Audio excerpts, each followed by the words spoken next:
Imagine you're standing at the edge of the ocean, the vastness of it stretching out in front of you. Now, imagine diving into that seemingly endless expanse of water, searching not for treasure, but for something far more mysterious, a long-forgotten airplane wreck. Lost to time and tragedy. Sounds like something out of a movie, right? But nope, it's a job, and not just any job. It's a weirdly fascinating, oddly specific profession that's far more real than you think. So, what's the deal with aviation archaeology? Well, buckle up, because this isn't your average 9-to-5 gig. You're not just searching for any old relics. You're on a mission to uncover the secrets of airplanes that vanished decades ago, leaving only a trail of speculation, mystery, and, sometimes, a bit of ghostly folklore. Yeah, you read that right, ghosts, but we'll get to that later. Aviation archaeology is like a cross between Indiana Jones and a deep-sea diver, but without the snakes, thankfully. It's a job that combines history, adventure, and, well, a little bit of madness. Picture this. You're diving into the cold, dark waters, using state-of-the-art tech to scan the ocean floor for remnants of aircraft that crashed sometimes decades ago.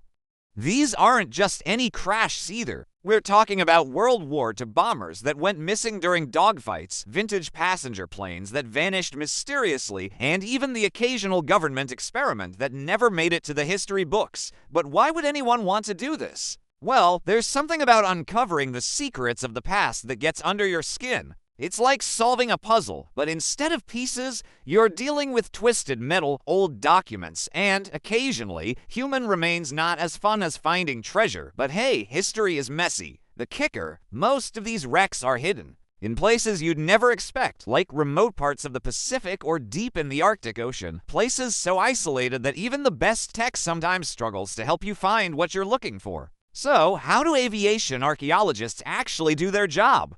Well, first things first, they get wet, real wet. We're talking about diving to depths that would make most people's stomachs churn, all while wearing enough gear to make you look like a very awkward astronaut. You know those high-tech sonar gadgets you see in documentaries? Yeah, those are part of the gig. They're used to scan vast expanses of water, looking for the faintest hint of an aircraft. If you get lucky, you'll spot something, a wing, a fuselage, maybe even a cockpit. But that's just the beginning. Once a wreck is located, it's a slow and methodical process of retrieval, and this is where things get interesting. It's not as simple as just bringing up a rusty chunk of metal. No, you've got to carefully document everything, take measurements, and analyze how the wreckage fits into the larger puzzle of what happened. Was it a technical failure? Enemy fire? A freak storm?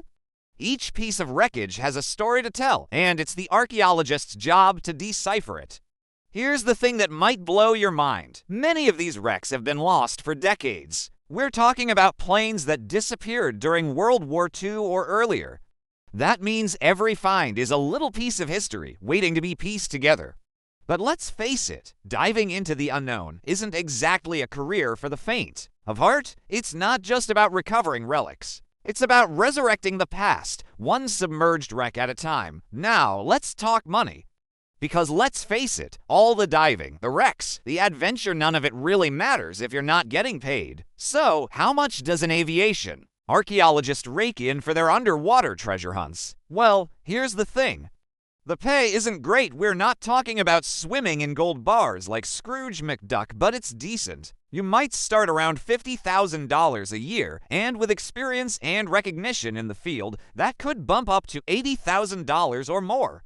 Sounds alright, right? But here's where the time travel bit comes in. If we adjust for inflation, that $50,000 back in the 80s would be worth about $100,000 today. Which means this was actually a pretty sweet gig back when the ocean didn't have to be so salty about finding anything. Now think about the cost of doing this kind of work.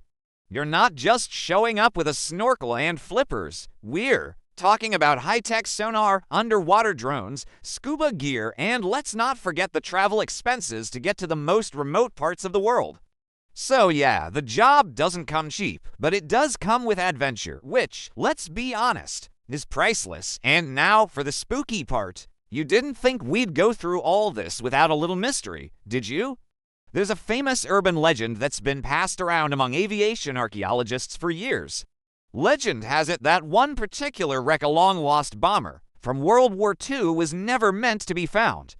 According to the tale, those who have discovered its location have reported strange occurrences, like sudden temperature drops, eerie sounds under the water, and get this, voices. Some claim to hear soldiers calling out from the wreckage, begging for help. Other divers have reported their equipment malfunctioning right as they approach the site. Spooky, right? Now, is it just a bunch of haunted folklore?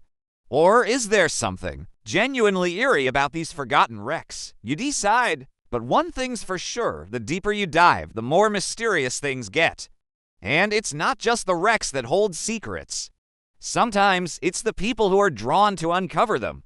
Now, here's the question. Does this kind of job still exist in today's high-tech world with satellites and drones? Shouldn't we have found everything by now? Maybe not. You see, there's something uniquely human about this profession. It's not just about the technology, it's about the connection to history and the people who lived through it. You could argue that we've lost some of that sense of exploration in the digital age, but there are still people out there, deep in the ocean, who are keeping that flame alive.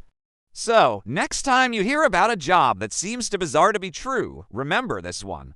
Aviation archaeology may not be something you're likely to see in the classifieds anytime soon, but who knows? Maybe you'll be the one diving into the depths of history, uncovering long-lost secrets, and maybe even hearing a ghostly whisper along the way. So, what's next?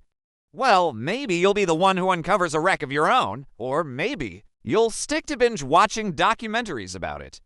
But either way, next time you hear about a lost airplane, you'll know there's a whole group of dedicated individuals out there searching the oceans, piecing together the stories of the past, and who knows, maybe your next adventure will be a dive into the unknown.